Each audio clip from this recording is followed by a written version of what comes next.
Nah, Hmm. ini juga yang sebenarnya harus kita perjuangkan teman-teman media. Jangan sampai yang punya kantor kayak PRFM nih, atau kayak Bandung TV, kayak Sumedang TV, Radar Cirebon TV, atau CCTV Indramayu, atau PJTV, itu kan kita berkantor di Bandung, Ya. atau di Jawa Barat lah, kita berkantor kan di Jawa Barat. Kita bayar pajak di sini, kita bayar PBB, bayar pajak kendaraan bermotor, bayar PPN, bayar PPH, pajak final, bayar kalau karyawannya gajinya lebih di atas PTKP, kita bayar juga PPH lagi kan karyawannya. Tapi jangan sampai kue iklan itu malah masuk ke media Jakarta. Itu yang Nah, itu. saya selalu usulin.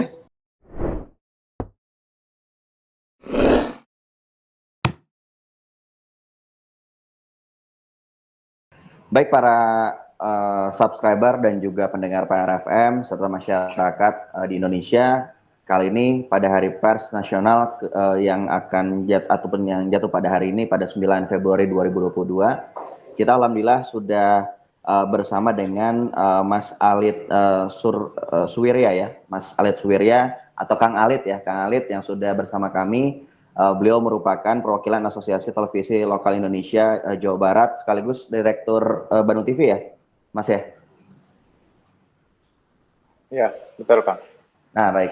Mas, mungkin banyak masyarakat dan juga pendengar PR dan juga mungkin pemirsa Bandung TV juga ingin tahu juga nih, awal mula Mas Alit ini terjun di dunia jurnalistik, begitu seperti apa sih Mas? Atau di dunia pertelevisian Mas? Oke, kalau saya baru bergabung di industri televisi ini tahun Hmm. 2016 awal, itu Hmm. dapat kepercayaan dari owner untuk membantu mengembangkan Bandung TV. Sebenarnya secara sederhana sih seperti itu, dapat kepercayaan dari owner. Beberapa kita berhasil benahi ya waktu itu kondisi kurang bagus sampai Hmm. naik intinya operasional kita naiklah meningkat mengalami peningkatan 19 dan 2020 turun karena efek dari pandemi COVID-19. Kalau saya sih itu, walaupun saya backgroundnya Hmm. bukan di bidang komunikasi, saya itu Hmm. insinyur teknik mesin, terus di ITB, terus ngambil bisnis manajemen juga di ITB. Tapi intinya sih asal mau belajar dan kita serius sih bisa semua bisa ditekunin sebenarnya. Dari artinya walaupun apa ya, walaupun bukan jurusannya begitu, tapi bisa dikatakan dengan tekad yang kuat dan Ya, mungkin usaha yang terus dilakukan, alhamdulillah bisa sampai seperti ini gitu Mas ya. Tapi tadi Mas Alit ataupun Kang ya. Alit kan tadi bicara soal dampak pandemi COVID-19. Nah, kita pun tahu nih sebelum pandemi COVID-19 adanya disrupsi digital. Nah, apakah pertelevisian di Oke. lokal khususnya memang terganggu juga atau seperti apa Mas? Pertama untuk disrupsi digital dulu ya. Itu saya sih analisa dari sudah sejak lama. Sebenarnya digitalisasi itu bukan sesuatu yang membuat media-media seperti Bandung TV atau teman-teman PJTV, Sumedang TV dan lain-lain itu menurun gitu. Sebenarnya itu malah Hmm. kesempatan buat kita untuk kita bisa memanfaatkan digitalisasi itu bukan cuma menambah penonton misalnya dari berbagai platform, tapi juga bisa menjadi media survei misalnya. Kita kan selama ini sebelum ada digitalisasi, kalau kita mau tahu konten TV kita itu bagus apa enggak, kita harus langganan lembaga survei kan, seperti Nielsen, ada juga lembaga survei lokal yang lain untuk mensurvei apakah konten kita ini bagus apa enggak, menarik apa Hmm. enggak. Sekarang dengan mudah kita bisa upload itu di YouTube misalnya, contohnya atau di TikTok. Kalau view-nya besar berarti kan menarik. Semudah itu kan. Ya, Kalau view-nya betul. nggak besar berarti kan nggak menarik. Jadi kita bisa manfaatin itu untuk mencari tahu apakah konten kita ini sekuat apa sebenarnya.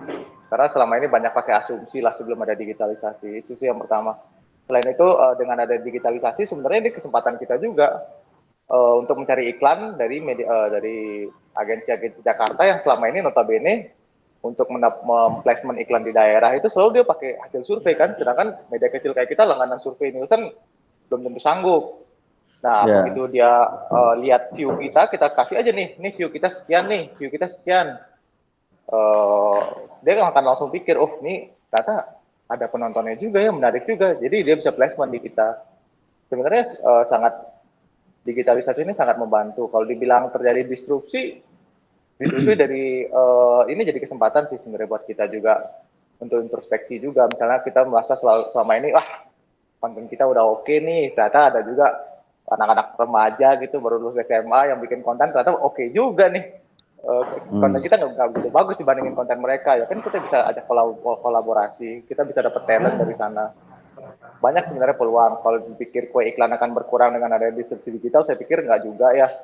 Karena sampai tahun 2019 sudah terbukti sih saya di Bandung TV nggak terganggu dengan adanya disrupsi digital. Nah, kalau yang kedua masalah COVID itu sih benar-benar terganggu ya. Sangat terganggu sih dengan COVID ya. Pendapatan perusahaan pasti terganggu dengan COVID. Kenapa terganggu? Analisisnya bukan cuma karena digital, tapi kan kalau di TV lokal ini kita punya kekuatan itu nggak cuma promosi, tapi langsung jualan. Kalau di TV nasional itu kan kebanyakan orang promosi ya, branding. TV lokal itu sifatnya banyak langsung jual, langsung selling. Langsung selling, list sekarang harga sekian, promo cuma 1 jam ke depan, oke, baik. Kita langsung jual. Nah, masalahnya adalah waktu adanya COVID ini, daya beli masyarakat itu jauh turun ya, terutama di Bandung Raya yang banyak sektor pariwisata itu sangat terdampak. Pariwisata itu kan rantai supply chain itu sangat panjang ya. Misalnya orang baru masuk ke sini itu ada pendapatan jalan tol, ada parkir, ada bensin, ada makan, kuliner, ada hotel. Hotel itu juga ada suppliernya dari suppliernya ada supplier misalnya sayur-sayuran, buah-buahan, susu murni. Kalau di Bandung ini, kalau di hotel tuh sarapan pagi ada susu murni. Kalau di Bali nggak ada loh susu murni sarapan pagi. Nggak ada ya? Di Bali. Itu khas banget. Itu semua terdampak banget itu dengan adanya COVID ini. Otomatis kita di dunia televisi yang banyak jualan gitu ya, tanda kutip banyak jualan barang, produk-produk, tentu penjualannya akan menurun. Nah itu yang sangat sampai sekarang sih saya juga masih cari solusinya bersama teman-teman di Asosiasi TV Lokal Indonesia seperti itu sih. Baik, jadi terus masih melakukan apa ya, berbagai cara, formula gitu kan, strategi agar bisa keluar gitu dari apalagi dengan COVID dan sebagainya. Tapi kalau peran pemerintah, provinsi maupun kota kabupaten dalam mendukung teman-teman media lokal, khususnya media televisi lokal seperti apa tuh Mas?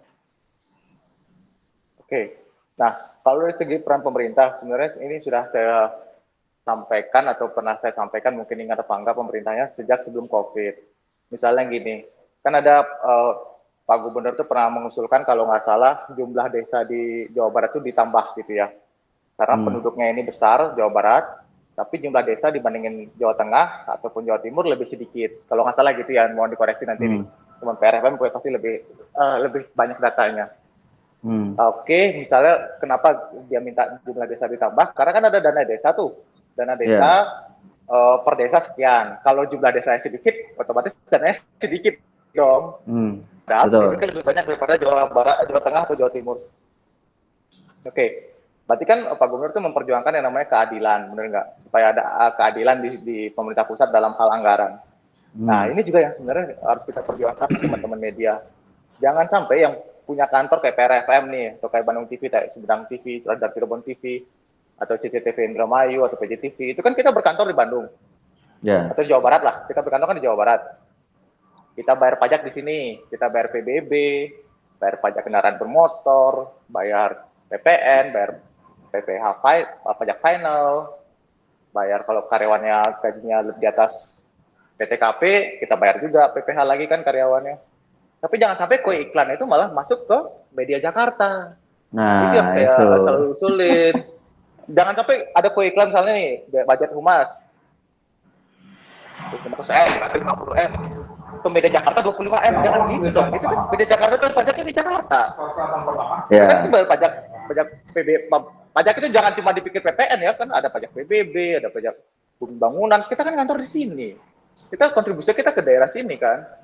Jangan sampai budgetnya itu ke media Jakarta. Itu sih yang saya ini. Dan saya juga ngomong seperti ini bukan cuma memperjuangkan TV ya.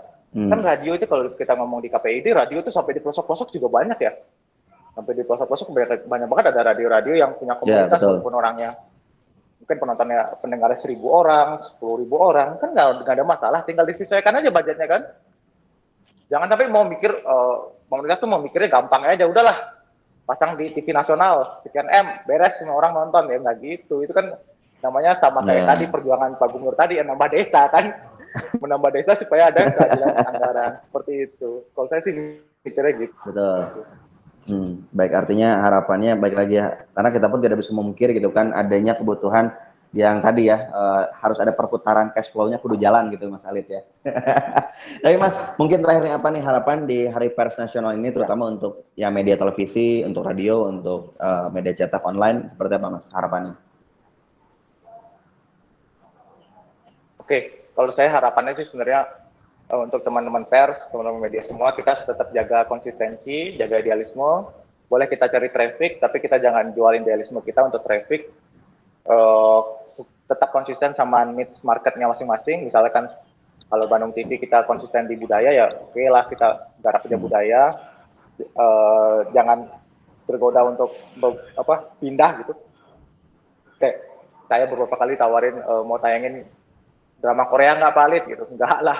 Kalau drama Korea kayak gitu-gitu, tetaplah kita konsisten. Kita kreativitas oke, cuma dalam hal konten, pengemasan konten oke, itu sangat perlu.